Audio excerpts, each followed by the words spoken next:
She didn't fall, and she wasn't pushed. She stepped onto that ledge, ready to disappear.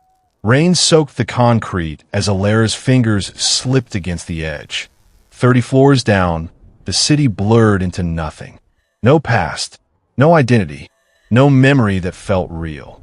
Just a strange ring on her finger. The only proof she had ever existed. Then, the air behind her changed. Cold, heavy, watching. The man in the black suit didn't run, didn't panic, didn't even raise his voice. He just looked at her, like he already knew how this would end. And then he said a name. Not Elara. Not anything she recognized. Something older. Something impossible. Step back. Seraphina. And her breath caught. Because somehow, she knew that name. The silence that followed the name was heavier than the wind had ever been. Elara stayed frozen, her fingers digging into the rough, unforgiving concrete until the stone bit into her skin, providing the only anchor in a world that had just been deleted and rewritten in a single breath. She looked at Gwangbok, and for the first time, she didn't see a predator or a stranger. She saw a man who held the missing half of her soul in the palm of his hand. He didn't move toward her with the frantic energy of a rescuer. Instead, he stepped forward with a slow, deliberate grace, his dark suit absorbing the moonlight like a black hole. As he drew closer, the detail she had ignored in her desperation became impossible to look away from. The intricate, dark ink of his tattoos climbed his neck like vines of a shadow garden, disappearing beneath the sharp collar of his shirt. They weren't just marks of rank. They looked like a language she almost understood. He reached out his hand, palm up, finger steady. It was an invitation, not a command. The nothing behind her back whispered of an easy peace, a final silence. But the man in front of her offered something far more terrifying, a reason to stay.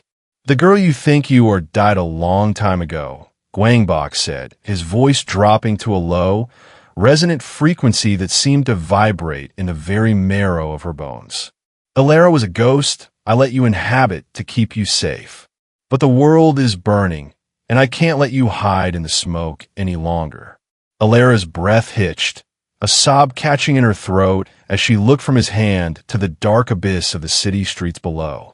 She felt the hesitation in her muscles, the phantom pull of the ledge, but the name Seraphina was a fire in her mind that wouldn't go out. Slowly, with hands that shook like autumn leaves, she reached back. The moment her skin touched his, a jolt of recognition, visceral and electric, shot through her. His grip was like iron wrapped in silk, unyielding and absolute. With one fluid, powerful motion, he hauled her back from the edge of the void, pulling her into the solid, pressurized safety of his space. She collapsed against his chest, the scent of expensive tobacco and cold rain filling her senses, finally realizing that while she had spent 10 years running from the dark, she had just been found by the only man who knew how to command it. The transition from the freezing, chaotic wind of the rooftop to the absolute, pressurized stillness of the room was more jarring than the fall itself would have been. Elara woke not to the sound of sirens or the city, but to a silence so thick it felt artificial. The air carried a scent that was at once medicinal and impossibly expensive, a sharp, sterile sting of high-grade antiseptics layered beneath the deep, woody notes of cedar and old leather. It was a smell that didn't belong to a hospital. It belonged to a sanctuary built by someone who could afford to keep death at a distance. She kept her eyes closed for a long time, terrified that opening them would snap the thread of the memory that had begun to unfurl the moment Gwangbok spoke her name. Even behind her eyelids, the glitch was evolving. It was no longer a blur of static. It was a rhythmic, silver pulsing. She saw it clearly now, a silver locket, heavy and cold, swinging like a pendulum in front of a backdrop of clinical, blinding white. In the dream, or the memory, the locket didn't contain a photo. It contained a hum, a low-frequency vibration that resonated in her teeth. She could feel the ghost of a needle prick at the base of her skull and the shadow of a voice, calm and devoid of empathy, reciting a string of numbers that felt like a secret code for her own heartbeat.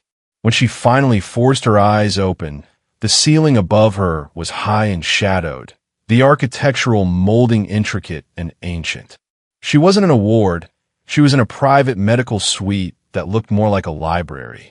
Soft, amber light spilled from a lamp in the corner, illuminating the figure sitting in a wingback chair a few feet from her bed. Gwangbok hadn't changed his clothes, but his jacket was off, draped over the arm of the chair. The sleeves of his black shirt were rolled up, revealing more of the dark, flowing ink that covered his forearms, patterns that seemed to shift and writhe in the low light. He didn't move when she stirred.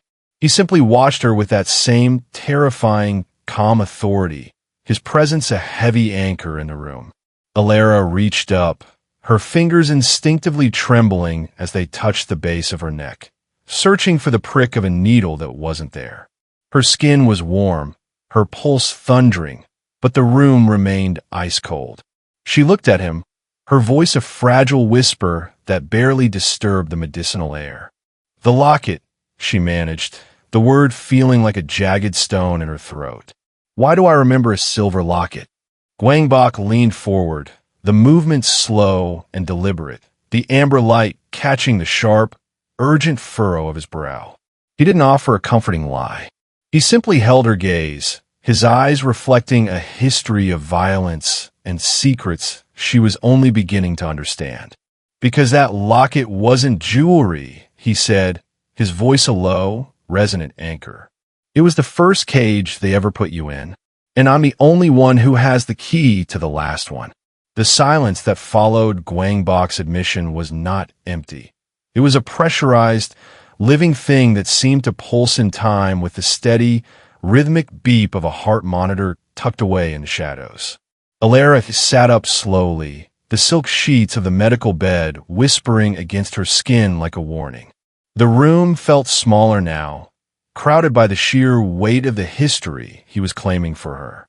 She looked at his hands, those large, steady hands that had hauled her back from the ledge, and saw the dark ink of his tattoos shifting as he gripped the arms of his chair. He didn't look like a savior. He looked like a man who had spent 10 years standing in a storm so she wouldn't have to. "A decade," she whispered, the words tasting like copper in her mouth. "You've been watching me for 10 years? Every city? Every time I felt like someone was standing right behind me in a crowd." Gwangbok nodded once, a sharp, minimal movement. 10 years of keeping the wolves at bay while you tried to find a life in the static. You thought you were a glitch, Seraphina. You thought you were broken because you couldn't remember. But your amnesia wasn't a malfunction. It was a firewall. It was the only way to keep the information inside you from being harvested. He stood up, his height casting a long, intimidating shadow across the polished floorboards. He walked to the window, looking out at the city skyline he practically owned, his back to her. "I didn't hunt you to bring you back to a cage. I hunted the people who were hunting you. Every time you moved, it was because I had to burn a trail behind you." He turned back, the amber light of the room catching the cold, hard gold of a signet ring on his own hand, one that matched the geometry of hers. The Project Seraphina legacy isn't just a name. It's a sequence, a biological key that stabilizes everything my family has built and everything your creators try to steal. They didn't want a daughter. They wanted a ledger. He stepped back into the light, his face a map of controlled devastation. "I'm not a good man, and I have done things that would make you want to jump off that ledge all over again. But I'm the only person on this earth whose survival is tied to yours. I am the guardian of a ghost, and it's time that ghost started screaming." Elara felt a cold shiver trace the line of her spine. She looked at the ring on her finger, seeing it now as a heavy, golden shackle of responsibility. She wasn't a girl who had lost her way. She was a treasure that had been hidden in plain sight, guarded by a monster who had decided that her life was the only thing worth saving in a world of rot. The medicinal smell of the room suddenly felt like oxygen, and for the first time in a decade, the static in her head began to clear, replaced by a terrifying, beautiful clarity. The golden weight on Elara's finger had always felt like a burden, a piece of costume jewelry she clung to because it was the only thing that didn't feel like it belonged to a stranger. Now, under the sharp, clinical lights of Gwangbok's study, the ring felt alive. She sat at a heavy mahogany desk, the surface covered in high-resolution scans of architectural blueprints and blurred satellite imagery. 10 years of Gwangbok's obsession laid out in ink and paper. He stood behind her, his presence a silent, radiating heat, his gaze fixed on the jewel as if he could force it to speak through sheer willpower. "You've been staring at it for a decade," Elara whispered, her voice rasping against the pressurized silence of the room. She turned her hand, watching the way the light caught the deep, irregular grooves of the bold design. It wasn't just a pattern, it was a topography. "Why couldn't you open it?" Gwangbok leaned over her, his hands bracing against the desk on either side of her chair. The dark ink on his forearms was inches from her skin, a map of his own making. "Because the lock requires a pulse," he said, his breath ghosting over her ear. "The Seraphina sequence is biometric. It doesn't just need the gold. It needs the blood of the one wearing it. I could have cut it off you 1,000 times, but a dead key opens no doors." The realization sent a fresh wave of tremors through her limbs. She wasn't just a guest or a victim. She was a living component of a machine she didn't understand. She looked down at the ring, focusing on the central setting, a dark, opaque stone that looked like a trapped storm. Following a sudden, visceral instinct that felt like a memory waking up in her fingertips, Elara pressed her thumb against the underside of the band. There was a faint, metallic click, almost too quiet to hear, followed by a sharp, microscopic prick against her skin. A low, melodic hum began to vibrate through the bone of her finger. The dark stone didn't shatter, but it shifted, the facets realigning with a mechanical precision that defied its ancient appearance. A thin, crystalline beam of light projected upward, hitting the far wall and blooming into a complex, rotating lattice of light, a three-dimensional map of a laboratory she had only seen in her nightmares. "The vault," Gwangbok breathed, his usual calm replaced by a raw, hungry urgency. He looked at the projection, then back at her, his eyes dark with the weight of the decade he'd spent waiting for this moment. "That's the birthright they tried to bury, and you're the only one who can lead us into the heart of it." Elara stared at the glowing blueprint of her own history, the silver locket from her dreams suddenly making sense as the focal point of the map. She wasn't a girl lost in the static anymore. She was the light cutting through it, guided by a man who had built a kingdom just to wait for her to wake up. The glowing projection from the ring didn't just illuminate the room. It seemed to bleed into the air, turning the study into a ghost of the laboratory that had haunted Elara's dreams. Gwangbok stepped into the light, the skeletal frames of the holographic blueprints washing over his black suit like neon rain. He didn't look at the map. He looked at her, his expression a mixture of reverence and the cold, hard logic of a man who had finally found his North Star. He began to speak, his voice a low, resonant anchor that dragged her deeper into the geography of a life she had been forced to forget. "This isn't just a floor plan, Seraphina," he said, gesturing to a pulsing crimson node at the center of the projection. "This is where they tried to rewrite the human code." Project Seraphina wasn't a search for a cure or a weapon. It was an attempt to create a living ledger, a biological safe that could hold the encrypted assets of the most powerful families in the underworld. He moved closer, the light from the ring catching the sharp, urgent furrow of his brow. "My father was one of the investors." He didn't realize until it was too late that the safe wasn't a vault. It was a child. Elara felt the medicinal smell of the room intensify, the phantom sting of a needle prick returning to the base of her skull. She looked at her hands, which felt heavy and foreign. "I'm a bank," she whispered, the words sounding hollow and jagged in the pressurized silence. You've been protecting a bank for 10 years. Gwangbok shook his head, his hand reaching out to hover just inches from hers, the heat of his skin radiating through the artificial light. You are the biological anchor for everything I own.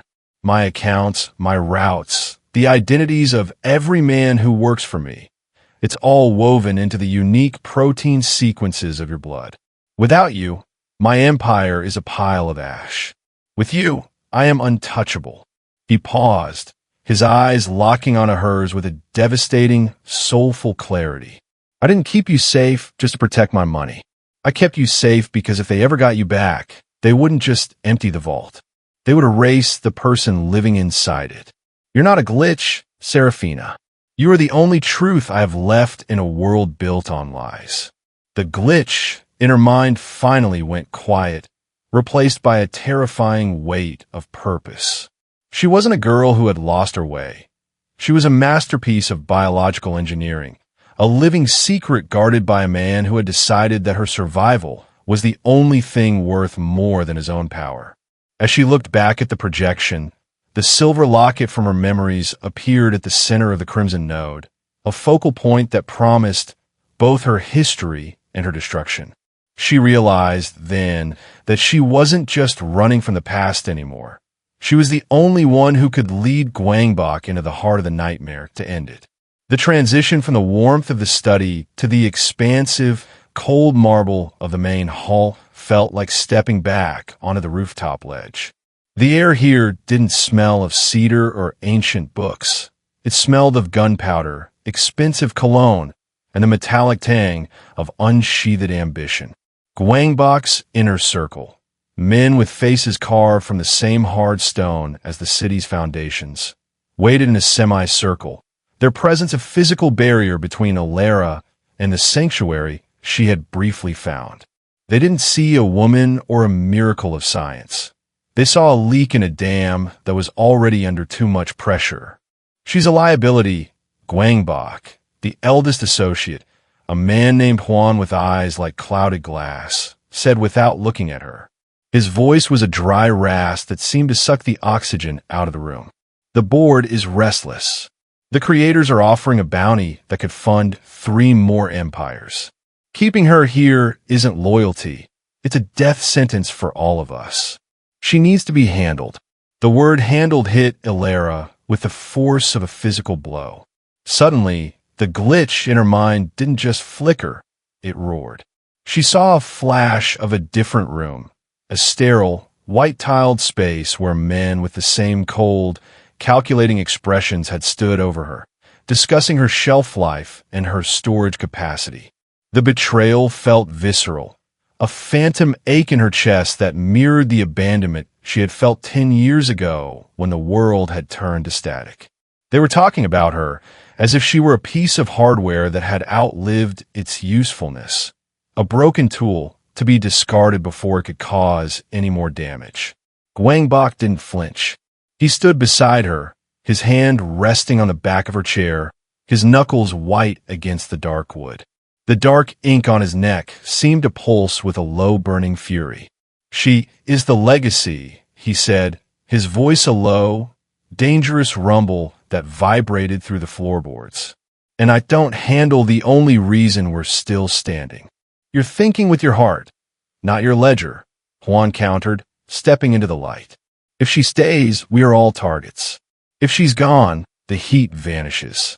Elara stood up, her legs trembling, but her gaze fixed on the men who wanted her erased. She looked at the ring on her finger, the golden shackle that was now her only shield. She realized then that the former alliance wasn't just Gwangbok's history. It was the same group of monsters who had turned her into a ghost. The betrayal was a cycle, and as she looked at Gwangbok, she realized he was the only one brave enough to break it. The pressurized silence of the hall grew almost unbearable as the power dynamic shifted, leaving Elara standing in the center of a war she was only just beginning to remember.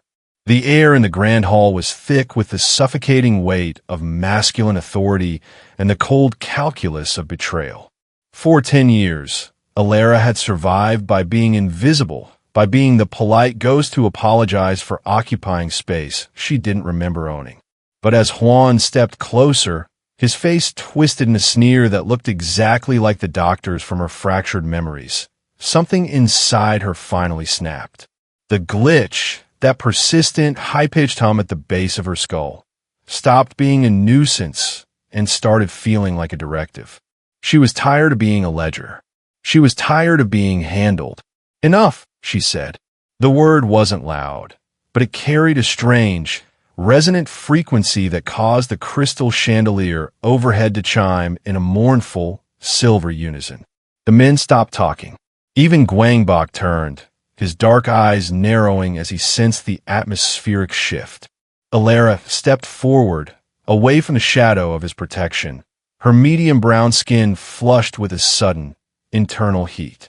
She looked at Juan, not with the fear of a victim, but with the searing clarity of a woman who had realized she was the only one in the room with the keys to the kingdom. "You speak about me like I'm a broken tool," she continued, her voice gaining a terrifying, rhythmic cadence. "But you forget that without me, your empire is just a collection of expensive suits and borrowed time. I want the truth, not the version you use to balance your books, and not the version Gwangbok uses to keep me in a velvet cage." As her anger peaked, the ring on her finger began to pulse with a blinding, white-hot intensity. It wasn't just projecting a map anymore. It was drawing power from her very biology. A surge of unreadable energy, a visible ripple of distorted air, spiraled outward from her center. It wasn't magic. It was the raw, encrypted data of Project Seraphina manifesting as a physical force. The lights in the hall flickered and died, replaced by the ghost blue glow of the sequence streaming from her skin. The heart monitors in the distant medical wing began to wail, and the digital locks on every door in the compound hissed open simultaneously. Juan stumbled back, his face pale with a primal terror as the screens on the walls began to scroll through millions of lines of code. His private accounts, his hidden betrayals, his entire life laid bare by the woman he wanted to discard. Elara stood in the center of the storm, her hair whipping around her face, finally realizing that the glitch wasn't a flaw in her mind. It was a weapon she was finally learning how to fire. The air inside the grand ballroom of the Latte World Tower was thick with the scent of gardenias, expensive champagne, and the suffocating musk of old money. It was a world of soft, romantic aesthetics that masked a predatory reality, a place where every smile was a transaction and every toast was a veiled threat. Elara stood at the top of the marble staircase, her medium brown skin radiant against a gown of deep, midnight blue silk that mirrored the denim jacket she had been wearing the night she almost ended it all.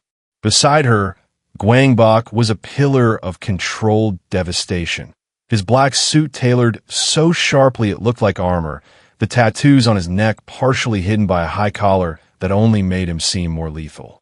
For the first time in a decade, Elara didn't feel like a glitch. She felt like a focal point. As they descended into the crowd, the rival organization, a collective of men who looked like mirror versions of Juan, began to circle. They didn't see a guest. They saw the Seraphina sequence walking among them. The tension in the room was a pressurized silence, a ticking clock that only she and Gwangbok could hear. The betrayal from Chapter 6 was a shadow that followed them, and as the lights dimmed for the keynote address, the atmospheric shift was instantaneous. The glitch in Elara's mind didn't just hum, it screamed a warning. She saw the glint of a silenced weapon from the mezzanine, the movement too fast for Gwangbok's security to track. In that heartbeat, she had to choose. She could remain the polite ghost, or she could become the biological anchor Gwangbok had promised she was. As the first shot rang out, a dull thud that shattered a champagne tower, Elara didn't scream. She reached for the ring on her finger.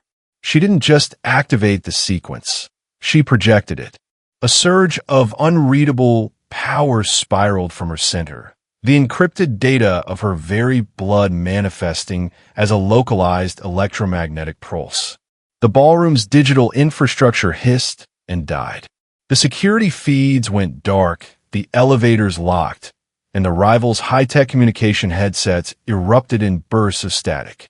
In the sudden, ghost blue light of her own energy, Elara stepped in front of Gwangbok, her hair whipping around her face like a storm. She wasn't a victim being handled anymore. She was Seraphina, the living ledger of an empire. And as she looked into the eyes of the men who wanted her erased, she realized that she was no longer running from her past. She was weaponizing it. The winter that had once felt like a biting, sharp warning had thawed into a spring of dignified clarity. 6 months had passed since the gala, and the city streets no longer looked like an exit strategy. Elara sat in a high-rise office that didn't smell of medicinal antiseptics or old arguments. It smelled of fresh ink, expensive espresso, and the quiet, steady hum of a machine that finally belonged to her. She wasn't a graphic designer hiding a portfolio, and she wasn't a biological bank account being handled by men in shadows.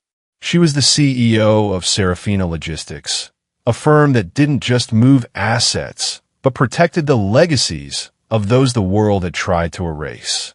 She looked down at her desk, where a silver locket sat inside a small glass display case. It was no longer a cage.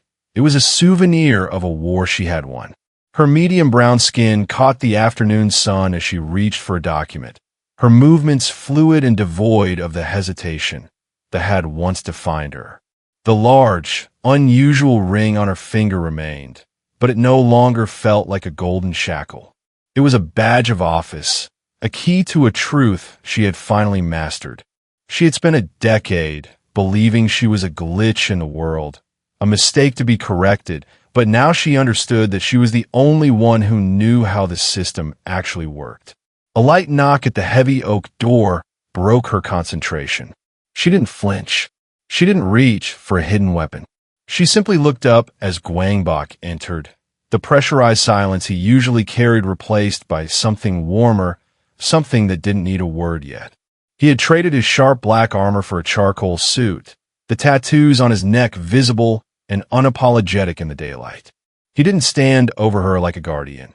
He leaned against the doorframe, watching her with a soulful, quiet pride that made the air in the room feel easy to breathe. The board settled the final accounts this morning, he said, his voice a low, resonant anchor. They're not calling you a liability anymore. They're calling you a miracle.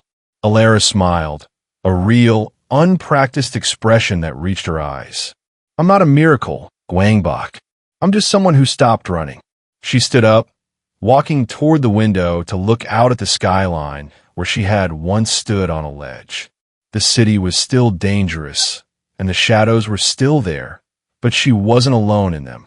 She turned back to him, her gaze locking onto his. You're still here. I told you, he said, stepping closer until the scent of cedar and cold rain enveloped her again. I'm planning on being around for a while. If that's acceptable.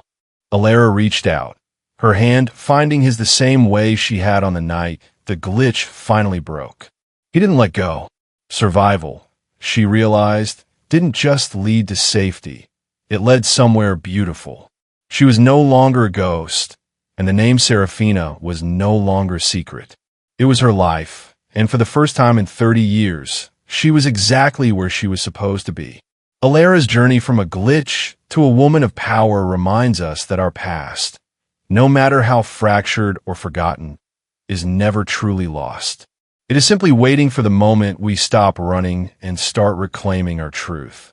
Sometimes, the thing we fear most is actually the key to our greatest strength, and the people we think are hunting us are simply the ones brave enough to stand in the storm until we wake up. If Elara's courage to face her own mystery, or Gwangbok's silent, decade-long devotion touched your heart, let us know in the comments. Have you ever felt like a ghost in your own life, only to realize you were the hero all along?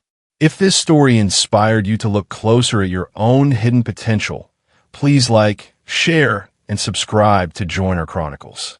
Remember, survival doesn't just mean staying alive. It means leading somewhere beautiful.